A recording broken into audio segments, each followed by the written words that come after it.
본문은 사사기 21장 13절에서 25절까지 말씀입니다.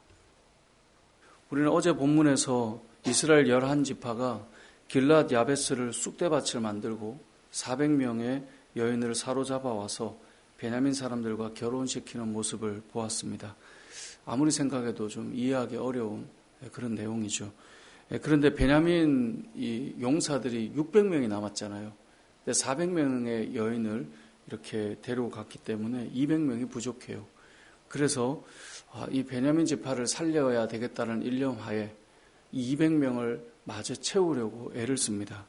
그런데 그냥 채우기가 쉽지가 않아서 어제는 이 미스바 총회에 모이지 않았다는 이유로 그 야베스 사람들을 완전히 쑥대밭을 만들었다면, 오늘은 매년 여호와의 명절이 되면 실로에서 축제가 있었어요. 여호와의 명절이니까 얼마나 기쁜 날이겠어요. 그 여인들이 나와서 춤을 추고 기뻐할 때 그 여인들을 한 명씩 잡아가라는 거예요. 이거에 그냥 우리가 상식적으로 생각할 때 이방 사람들도 이렇게 할까 싶을 이야기를, 완전히 그건 납치잖아요.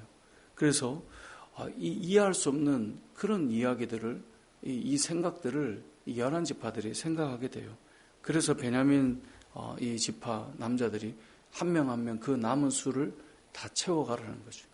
여호와의 명절에 기뻐하던 여인들이 알지도 못한 채 이렇게 잡혀가게 되는 사건이 오늘 본문에 나오는 내용입니다. 이렇게 되니 그 납치당한 여인들의 아버지나 형제들이 얼마나 황당하겠어요. 그래서 아니 어떻게 이럴 수 있느냐라고 말할 수 있겠죠. 그래서 오늘 본문 21절에 보면 너희가 이렇게 명절에 춤추는 여인들을 보다가 실로에 여자들이 춤을 추러 나오거든 포도원에서 나와서 실로의 딸 중에서 각각 하나를 붙들어 가지고 자기 아내로 삼아 베냐민 땅으로 돌아가라, 이렇게 말했단 말이에요. 그러자 22절에 만일 그렇게 했을 때 그의 아버지나 형제가 와서 우리에게 시비하면, 이게 무슨 말이에요? 어떻게 이럴 수 있느냐라고 물어보면 우리가 그에게 말하기를 청하건대 너희는 우리에게 은혜를 베풀어 그들을 우리에게 줄지니라. 그러니까 은혜를 베풀어 달라는 거예요. 아니, 납치를 해놓고 은혜를 베풀어 달라. 그리고 또 한 가지, 이스라엘 백성들이 맹세했던 게 있죠. 베냐민 지파에게 우리 딸은 주지 않겠다. 근데 지금 베냐민 지파에게 딸이 뺏긴 거잖아요. 그래서 이 해석까지 하는 거예요. 22절 하반절에 너희가 자의로 그들에게 준 것은 아니니 너에겐 죄가 없을 것이다. 딸들이 베냐민 지파로 갔지만 너희가 준 건 아니고 뺏긴 거니까 죄는 없을 거니 걱정하지 마라. 그러니까 은혜를 베풀어라. 지금 이런 식으로 문제를 풀어가고 있다라는 것이죠. 이 21장을 읽다 보면 이 전쟁이 일어난 그 원인도 참 황당스럽지만 이 결과를 메우고 한 지파를 다시금 회복시키기 위한 방법이 어디에도 하나님의 방법이라고 생각해 볼 수 있는 요소가 없단 말이에요.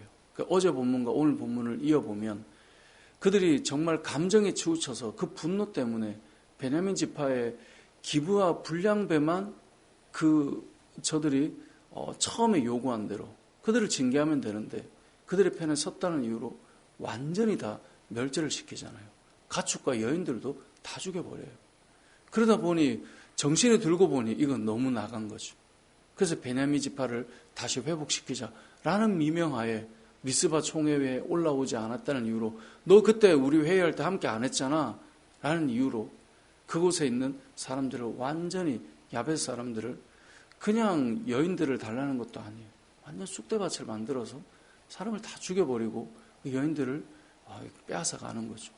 그리고도 숫자가 부족하니까 실로에 그것도 하나님께서 하나님을 기뻐하고 여호와의 명절에 나온 여인들인데 그 여인들을 한 명 한 명 납치해 가서 이렇게 지금 채워가고, 그리고 나서는 너희가 자의로 딸을 준 건 아니니 너에겐 죄가 없잖아. 그 은혜를 좀 베풀어. 이런 식으로 힘으로 모든 것을 만들어가고 있다라고 하는 것. 이런 모습이 지금 사사기의 결론부에 나오는 모습이에요. 근데 재밌는 게요. 이 실로라고 하는 땅이 어느 지파에 속해 있냐면 에브라임 지파에 속해 있는 땅이에요. 자, 이 지금 전쟁이 왜 일어났냐면 에브라임 지파에 있는 레위인이 첩을 데리고 돌아오는 길에 베냐민의 불량배를 만나서 그래서 이 몹쓸 짓을 당하고 죽임을 당했단 말이에요. 그래서 공분을 사서 전쟁이 일어났는데 결론적으로 지금 어떻게 가고 있냐면 에브라임 지파의 여인들을 베냐민 지파가 똑같은 그 지파와 지파가 납치를 해서 이 문제를 해결하는 방식으로 이루어지고 있어요.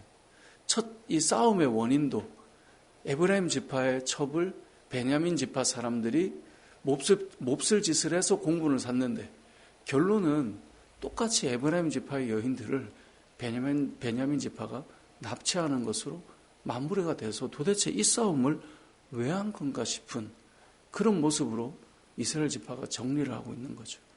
그러면서 이 모든 사건을 한마디로 정리해 주는 거예요. 어제도 너무나 중요하기 때문에 25절을 읽고 마무리를 했는데요. 사사기는 우리가 전체를 읽으면서 너무 답답해요. 아니 어떻게 이럴 수 있나. 근데 이유가 딱 하나예요. 25절이죠. 그때 이스라엘의 왕이 없으므로 사람이 각기 자기의 소견에 옳은 대로 행하였더라. 그때 이스라엘의 왕이 없었던 거예요. 그때 하나님의 백성이지만 하나님이 왕이 아니셨던 거예요. 사사기의 출발을 보세요. 이스라엘 백성들의 끊임없는 반복되는 죄. 하나님이 왕이시라는 것이 없어요. 우상을 숭배하다가 이방 나라를 통해 징계하면 하나님 앞에 매달려 부르짖지만 좀 살만하면 다시 그들의 왕은 무엇입니까? 이방 나라예요. 우상 숭배예요. 음란함이에요. 그들의 세상에 있는 좀 더 나아 보이는 것이 그들에게는 그것이 왕이었어요. 그럼 백성만 그랬나? 사사들을 설명해 드렸죠. 백성만 그런 게 아니라 사사들도 자신이 힘을 가지고 권력이 되면 그들이 왕이 됐어요. 성읍을 자녀 수대로 다 가지고 다 나눠주고 나귀를 나눠주고 그들이 살아갈 수 있는 모든 터전을 만들어주고 심지어 자신의 아들을 아비멜렉이라고 붙여서 나의 아버지는 왕이야. 그 사람 누구예요? 기드온이잖아요. 그러니까 결국은 보면 사사들도 왕처럼 살았어요. 하나님이 왕이 아니라 그들이 왕이었던 거예요. 그럼 레위인은 괜찮았는가? 우리 결론적으로 사사기의 후반부는 두 레위인을 통해서 설명해 가시잖아요. 그럼 레위인은 괜찮아야 되는데 레위인도 똑같다는 거예요. 레위인도 돈을 쫓아다니고 레위인도 명예가 되면 그 길을 가고 레위인도 첩을 두고 성적으로 문란한 가운데 살아갔음을 그대로 보여주는 거예요. 그러면서 민족적인 내분과 전쟁이 일어나는 거죠. 이 모든 일의 원인이 뭔가? 그때 이스라엘의 왕이 없었다. 어제도 말씀드렸지만 한 신학자가 그런 말을 했어요. 이 시대 교회는, 현대 교회는 사사기 시대와 동일하다. 사사시대와 동일하다. 여러분, 우리를 돌아볼 수 있어야 됩니다. 우리의 가정에 왕이 있는가? 우리의 가정에 하나님이 주인이신가? 내가 일하는 그 일터에, 내가 출퇴근하는 그 자리에 하나님이 왕이신가? 내가 사업을 하고 있는데 내 사업에는 하나님이 왕이신가? 내가 지금 만나고 있는 사람과의 관계가 있는데 그 자리에 가고 있는 그 시간, 그곳에 나는 하나님을 왕으로 섬기고 나아가고 있는가? 만약에 그곳에 그때 왕이 없으면요, 우리는 다른가? 그렇지 않아요. 목사라고 하는 것이 우리를 보호해주는가? 그렇지 않더라고요. 교회를 다닌다고 해서 그 삶이 달라지는가? 그렇지 않더라고요. 그리스도인인데 그리스도가 왕이 아니면 세상과 똑같아요.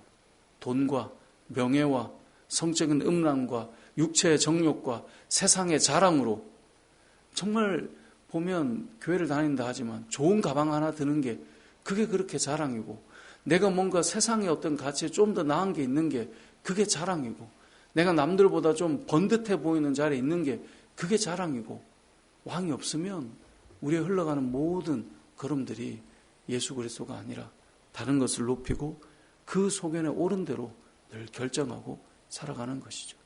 20장, 21장에 아니 여기에 하나님이 과연 개입되어 있는가라고 생각하는 것처럼 우리의 인생에 예수 그리스도가 나의 삶의 주인이신가? 우리 처음 예수님을 만날 때 고백하는 게 있잖아요.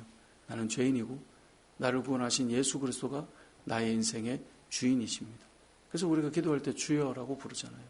하나님이 우리의 왕이 되시고 그리스도가 우리의 주 되심을 고백하는 것이 신앙의 첫 걸음이에요. 그런데 우리의 삶의 지금의 현 시점에서 나의 삶의 왕은 하나님이신가? 우리가 각기 소견에 옳은 대로 사는 것이 아니라 하나님의 뜻을 분별하고 주의 말씀을 따라 살아가는 삶이 되었으면 좋겠고요. 그리스도가 왕이 되고 그분의 음성이 들리기 위해서 우리가 지난 주일에 보았던 것처럼 우리에게는 속죄제가 필요해요.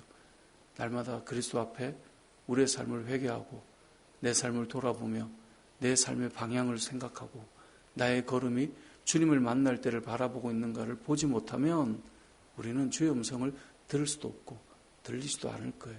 하나님 앞에서 우리의 삶을 다시 한번 세워나가며 우리의 인생의 왕이 되시는 하나님 앞에서 오늘도 저와 여러분의 삶과 가정과 우리 교회와 여러분의 생업의 모든 현장이 그리스도가 왕이 되시는 믿음의 삶이 되시길 주님의 이름으로 축복합니다.